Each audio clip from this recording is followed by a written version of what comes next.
I mean, there will be two sides of it. Obviously, there's the adult use where people aren't coming in strictly for medical use, but then the medical side where people come in and they say, oh, I was just diagnosed with such and such, and my friend got over it because of, medical marijuana. What should I take? And then, the sales associate is sort of forced into this, fine line of where they're going to be sort of giving medical advice or not. And I don't know. Do you think that it's going to start going in that direction, or? Well, certainly we're going to draw some information from the medical fields. Absolutely. Yeah. And perhaps medically trained people will start working more and more in this industry as that becomes normalized. But I have to correct you on something, which is when we went to adult use, 21 and over, we actually saw an increase in the amount of medical patients that we were seeing,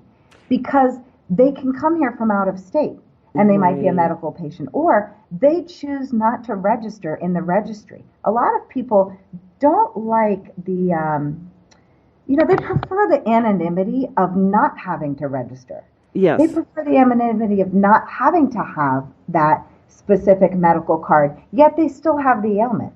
And they still have whatever it might be, the diagnosis that is driving them to a cannabis facility. We find more people are interested in the fact that we're clean cannabis. They know it's safe. They know it's pesticide free. We make all of our own edibles and concentrates from our own trim because we only trust our trim. And I think they latch on to that. So whether or not they're coming to us from in-state or out of state, or if they're seeking medical feedback, we still see just a tremendous amount of medical patients.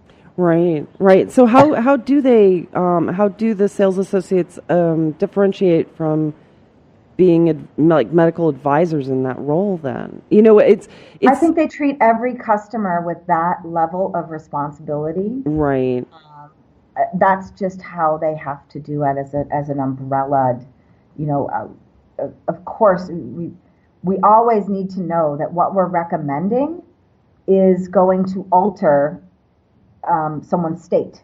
And so why would you not approach it from the how are you using it? What are you using it for? What do you typically like? What is your threshold with other medications, with alcohol? Something to know, a heavy versus light user, micro doses versus you've done this, before and you're a seasoned user. I think they really have to approach everybody with it, equally in that. Yeah.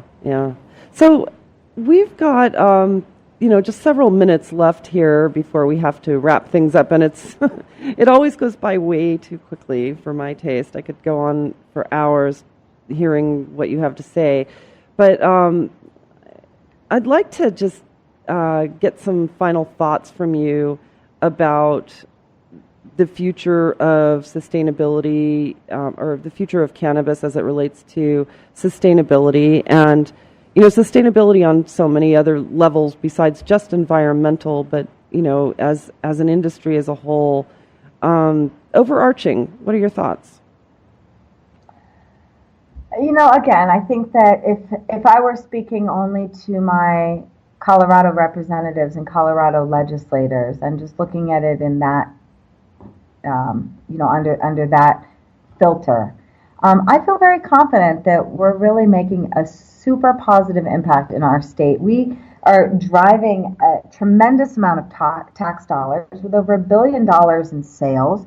What our state has been able to do with that revenue, I think, is really important. How our opioid addictions have decreased, how our DUI rates have dropped, how our teen use has been under control because of this regulated market. I think that it's a very positive impact, and it is a sustainable industry. I think the initial shockwaves of legalization in Colorado have sort of subsided, and we are feeling that bit of normalization in it. And that's when, now that we've sort of stabilized, we can dig into sustainability and becoming more green and being more responsible in our communities and having better community impact. I think, that's when we can start dealing with those. Unfortunately, we are in a position to where there is a larger administration, and we sort of kind of always have to be peeking over our shoulder at what's happening there. But, we need to remember that more than 60% of this country voted in favor of marijuana in the last election. And I don't think the administration can totally ignore that.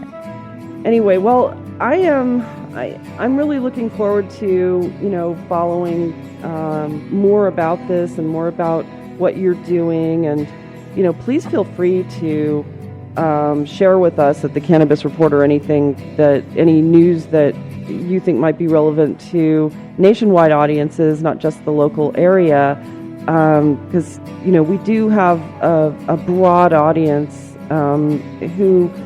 of people who are beginning to follow what's going on in Colorado. And well, anyway, I would like to just say thank you so much for joining us.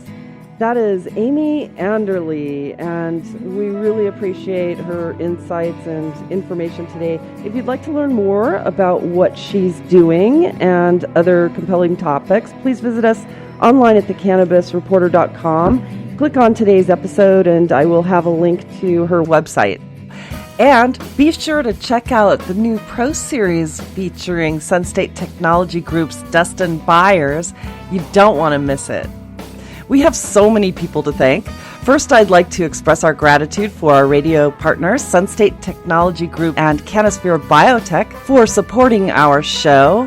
I'd also like to thank our media partners at the Cannabis Science Conference, London CBD Group, Cannabis Radio, Newsbank, and others who help us to spread the word. I'd also like to thank my production team here at the Cannabis Reporter Radio Show for always making us shine, and our programming directors at XRQK Radio Network and Society Bites Radio for broadcasting our show. And last but not least, thanks to all of you for listening. I'm Snowden Bishop, inviting you to join me again next week, same time, same place, for another episode of the Cannabis Reporter Radio Show. Until we meet again, be safe, stay informed, share what you've learned, and make it a great day. Evergreen's calling.